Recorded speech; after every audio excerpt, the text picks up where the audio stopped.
जय श्री कृष्णा। आप सबका वैदिक प्रेडिक्ट में स्वागत है। आज का विषय है 5 फरवरी से गुरु मार्गी हो रहे हैं वृषभ राशि में। गुरु बहुत ही एक बेनिफिक प्लेनेट है, ज्ञान के कारक हैं। इनका 5 घरों में कम से कम कारक ग्रह हैं, जैसे कि दूसरा घर, 5वां घर, 9वां, 11वां और 12वां। तो ये इन सब घरों के कारक ग्रह हैं। इनसे हम धन की फाइनेंशियल पोजीशन देखते हैं। दूसरा, बच्चों के बारे में देखते हैं। विवाह के बारे में भी इनका बड़ा योगदान होता है। जब तक जो गुरु का आशीर्वाद नहीं मिलता तब तक विवाह में भी प्रॉब्लम्स आती हैं। भाग्य के धर्म स्थान के मालिक हैं और गेन्स जो है जिंदगी में जो मिलते हैं वो भी उसके कारक हैं। आध्यात्म के कारक हैं। तो इतने बड़े ग्रह के बारे में, क्योंकि हमारी कुंडली में गुरु अगर अच्छे हों तो ज़िंदगी में बहुत कुछ अच्छा देखने को मिलता है, बहुत कुछ अच्छा करने को मिलता है। तो ये मार्गी होना इनका एक बहुत ही शुभ संकेत है, जो आपको बहुत सी चीज़ों से राहत दिलाएगा। क्योंकि वक्री ग्रह जो है वो हमेशा कुछ ना कुछ उनके अंदर ऐसा एक सडननेस और ऐसे परिणाम देने की प्रवृत्ति रहती है जिससे आप अनएक्सपेक्टेड कहते हैं। और दूसरा, कुछ ना कुछ पास से जुड़ी हुई चीज़ें होती हैं जब ये वक्री होते हैं, और स्वास्थ्य पर बहुत ही बुरा प्रभाव डालते हैं। हालांकि पावरफुल होते हैं, तो पावरफुल होने के कारण जो है ये थोड़ा स्वास्थ्य पर तो ज़्यादा इफेक्ट डालते हैं। तो आज हम बात करेंगे बेसिकली जब ये 5 फरवरी से 14 मई तक 2025 वृषभ राशि में गोचर करेंगे मार्गी होकर, तो किस तरीके के परिणाम देंगे। तो देखें, सबसे पहले बात करेंगे जो काल पुरुष कुंडली है। काल पुरुष कुंडली में ये दूसरे घर में गोचर कर रहे हैं, जो कि धन का भाव है, परिवार का भाव है।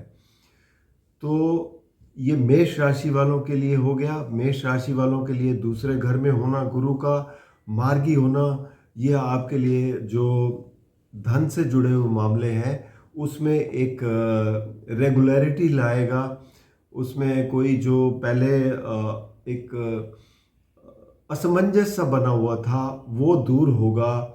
परिवार में जो स्थिति है वो भी बिल्कुल स्पष्ट हो जाएगी।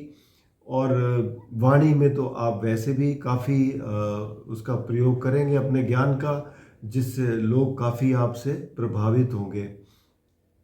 अब यहाँ पर बैठकर गुरु जो है वो छठे घर को देखते हैं। छठा घर बेसिकली देखा जाए तो कन्या राशि पड़ती है और ऋण से संबंधित है। ऋण हो गया, आपके स्वास्थ्य हो गया और दुश्मन हो गए। तो गुरु का प्रभाव यहाँ पर इन सब चीज़ों को कम करने में काफ़ी सक्षम होगा। और इसके बाद 8वें घर पर सप्तम दृष्टि पड़ेगी। 8वां घर आपका बेसिकली ऑकल्ट से रिलेटेड है। आपके अचानक कई चीज़ों से ऐसी चीज़ें होती हैं जो सामने आती हैं, तो उनसे आपको आर्थिक लाभ अचानक से हो सकता है, कहीं ना कहीं से जो आप एक्सपेक्ट कर रहे थे काफ़ी देर से, वो अभी मिलने की उम्मीद है। इसके बाद 9वां दृष्टि जो पड़ती है वो कार्य क्षेत्र पर पड़ती है, जहाँ पर मकर राशि है। हालांकि मकर राशि में गुरु जो है नीच के होते हैं, लेकिन इनका जो वहाँ पर प्रभाव पड़ेगा, एस्पेक्ट पड़ेगा, तो उसमें क्योंकि जहाँ पर भी गुरु का एस्पेक्ट आता है वहाँ पर ग्रोथ देते हैं, तो कैरियर में ग्रोथ के पूरे पूरे आसार हैं। तो इस तरीके से ये आपको काफ़ी अच्छे परिणाम मिलने जा रहे हैं। अब बात करेंगे वृषभ राशि वालों के लिए। वृषभ राशि आपके जो पहला घर है, यहाँ पर एक तो दिग्बली होते हैं।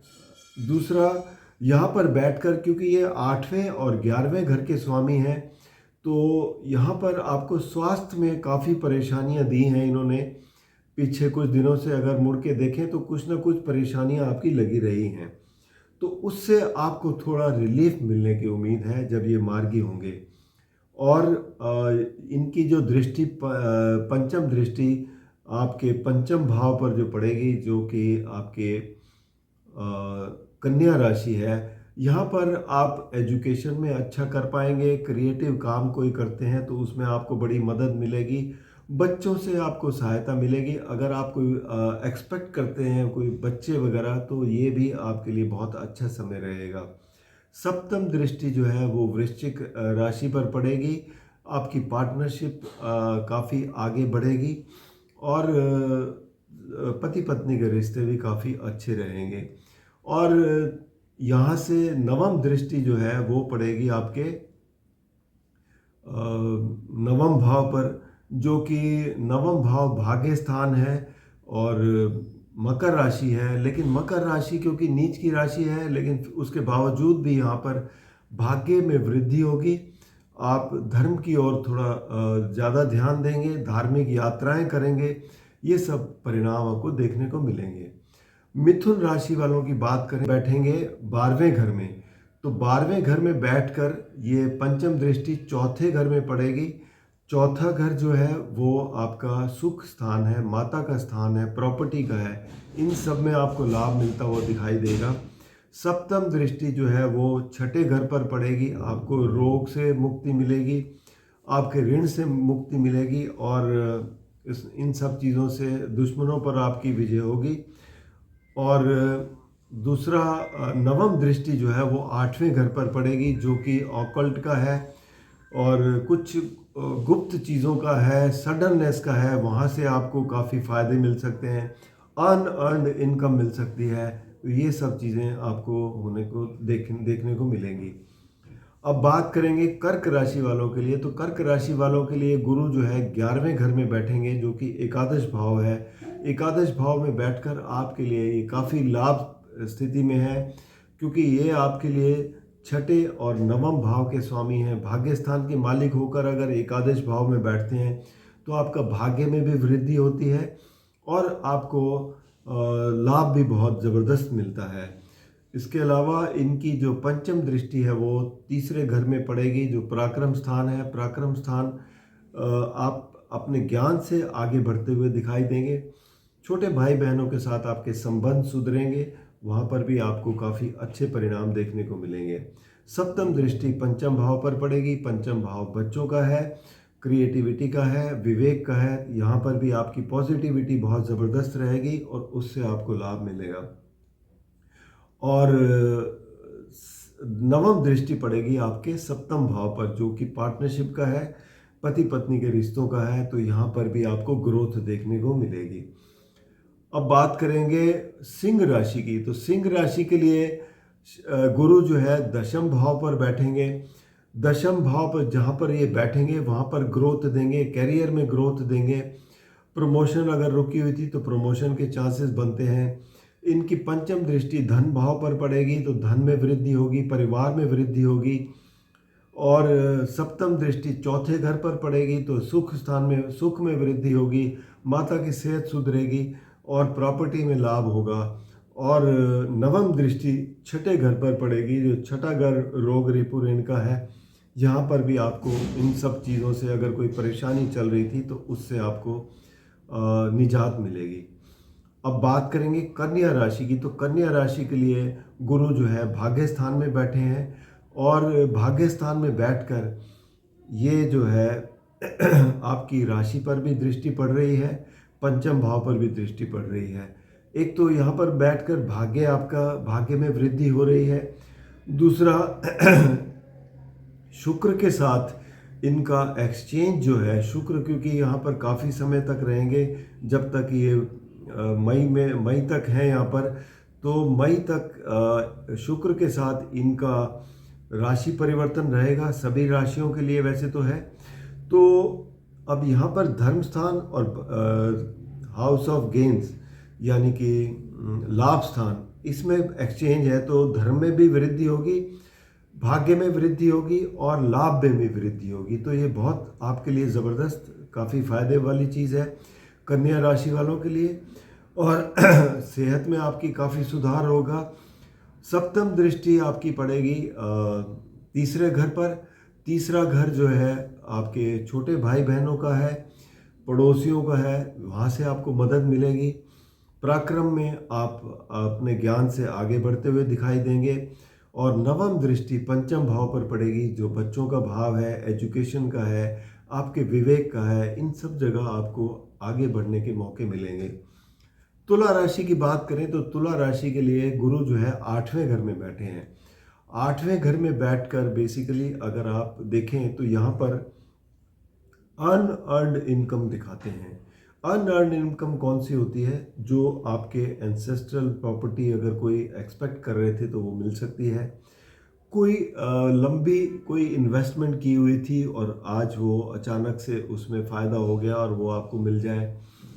और इस तरीके के एस्ट्रोलॉजी या ऑकल्ट में आपके जो वो है उसमें फ़ायदा मिल सकता है। ज़मीन से जुड़ी हुई चीज़ों से आपको फ़ायदा मिल सकता है, जैसे मेटल्स हो गए, स्टोन्स वगैरह हो गए, इसमें डील करते हैं तो उसमें आपको काफ़ी अच्छे फ़ायदे हो सकते हैं। अब यहाँ पर बैठकर देखा जाए तो इनकी जो दृष्टि पंचम है वो पड़ेगी 12वें घर पर। 12वां घर आपका आध्यात्म का होता है, आपके विदेश का होता है। तो हो सकता है आपको अध्यात्म की तरफ थोड़ा प्रवृत्ति रहे, और या विदेश से जुड़ा कोई काम करते हैं तो उसमें आपको ग्रोथ मिल सकती है। धन भाव पर सप्तम दृष्टि पड़ेगी तो धन में वृद्धि होगी, परिवार में वृद्धि होगी। उसके बाद नवम दृष्टि पड़ेगी आपके चौथे घर पर। चौथा घर सुख स्थान है, सुख में वृद्धि होगी, माता की सेहत में वृद्धि होगी, प्रॉपर्टी में लाभ होगा, वाहन वगैरह ले सकेंगे, ये सब चीज़ें दर्शाता है। और गुरु शुक्र के साथ इनका जो एक्सचेंज है, क्योंकि शुक्र बैठेंगे आपके दशम भाव में, तो उनके साथ जो एक्सचेंज है तो वो कार्य क्षेत्र में आपको काफ़ी अच्छे लाभ मिल सकते हैं, इससे प्रतीत होता है। अब बात करेंगे वृश्चिक राशि की। वृश्चिक राशि के लिए गुरु सप्तम भाव पर बैठेंगे। सप्तम भाव पति पत्नी के रिश्तों का है, आपके पार्टनरशिप का है, और जितने भी बाहर के लोगों से आपकी डीलिंग होती हैं उसका है, बिजनेस से जुड़ी हुई यात्राओं का है।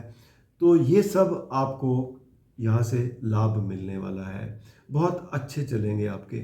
दूसरा, इनकी जो सप्तम दृष्टि है वो पंचम दृष्टि है वो पड़ेगी आपके लाभ स्थान पर, तो लाभ में वृद्धि होगी। सप्तम दृष्टि आपकी राशि पर पड़ेगी तो आपके स्वास्थ्य में सुधार होगा। और नवम दृष्टि पड़ेगी आपके पराक्रम स्थान पर, तो भाई बहनों से लाभ मिलने की उम्मीद है, पड़ोसियों से या जो साथ में काम करते हैं उनसे लाभ मिलने की उम्मीद है, और आप अपने ज्ञान से आगे बढ़ते हुए दिखाई देंगे। तो गुरु की दृष्टि ऐसी है, जहाँ पर भी पड़ती है उसमें आपको ग्रोथ देखने को मिलती है। अब बात करेंगे धनु राशि की, तो धनु राशि के तो स्वामी हैं गुरु, और ये बैठेंगे छठे घर में। अब छठे घर में थोड़ा सा कमज़ोर स्थिति ज़रूर है, लेकिन यहाँ पर बैठकर आपको मार्गी जब हो जाएंगे तो रोग से आपको निजात मिलेगी, ऋण वगैरह से आपको काफ़ी रिलीफ मिलेगा, दुश्मनों पर विजय होगी। दूसरा, इनकी पंचम दृष्टि जो है वो पड़ेगी आपके दशम भाव पर, कार्यक्षेत्र पर, तो कार्यक्षेत्र में आपको ग्रोथ देखने को मिलेगी। नवम दृष्टि पड़ेगी धन भाव पर, तो धन में वृद्धि देखने को मिलेगी। दूसरा, गुरु और शुक्र का जो परिवर्तन योग है 6 और 8 का, तो 6 और 8 के जो कारकत्व हैं उसमें आपको ग्रोथ देखने को मिलेगी। उसमें विपरीत राजयोग बना रहे हैं जो आपको थोड़ी बहुत शुरू में परेशानी देते हुए, लेकिन वहाँ से आपको उभारते हुए नजर आएंगे। तो ये स्थिति बनेगी आपके लिए। मकर राशि की बात करें तो मकर राशि के लिए इनका गोचर पंचम भाव में होगा। पंचम भाव में बैठकर ये आपकी नवम भाव को देखते हैं और आपकी राशि को देखते हैं, तो दोनों जगह ग्रोथ होगी, पंचम भाव में भी ग्रोथ होगी। और यहाँ पर बैठकर बेसिकली आपको काफ़ी एक अच्छे एजुकेशन फील्ड में हैं तो ग्रोथ काफ़ी अच्छी, कुछ नया दिखा पाएंगे, क्रिएटिव कर पाएंगे।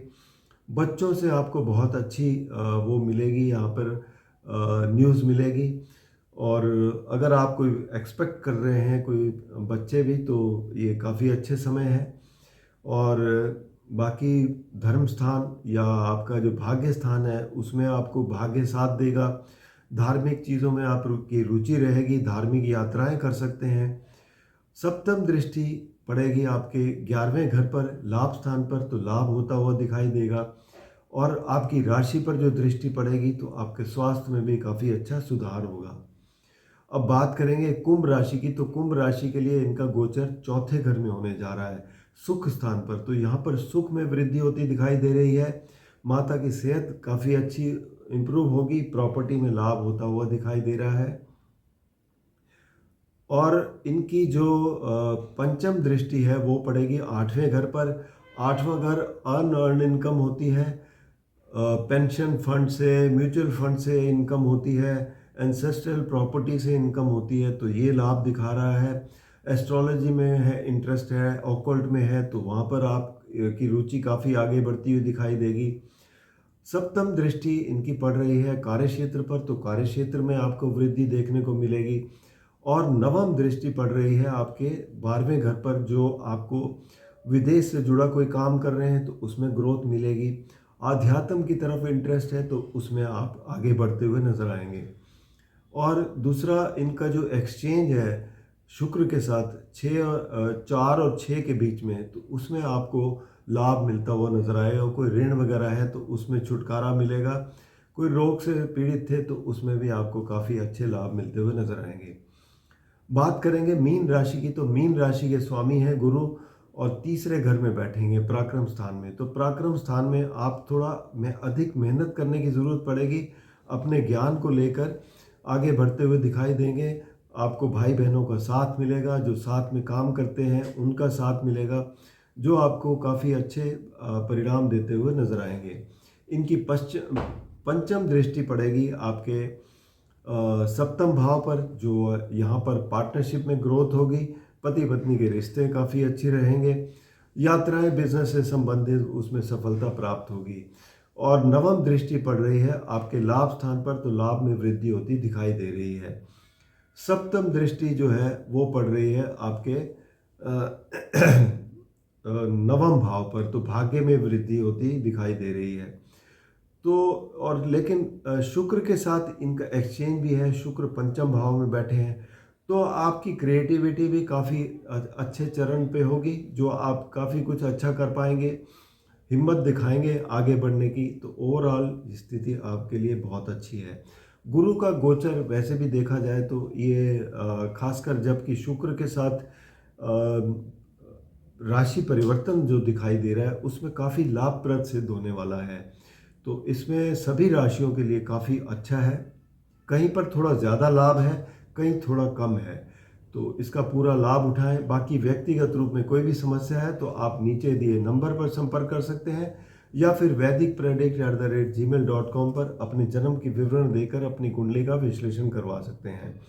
अंत में जिन लोगों ने नए ज्वाइन किया उनसे रिक्वेस्ट करूंगा कि अगर आपने सब्सक्राइब नहीं किया तो कृपया सब्सक्राइब करके बेल आइकन ज़रूर दबा दें, ताकि आने वाली वीडियो की नोटिफिकेशन मिल जाए।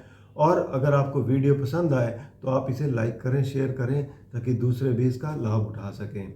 कोई भी कमेंट हो, कोई भी प्रश्न हो आपका, ज़रूर लिख भेजिए, इसका आपको उत्तर मिलेगा। धन्यवाद।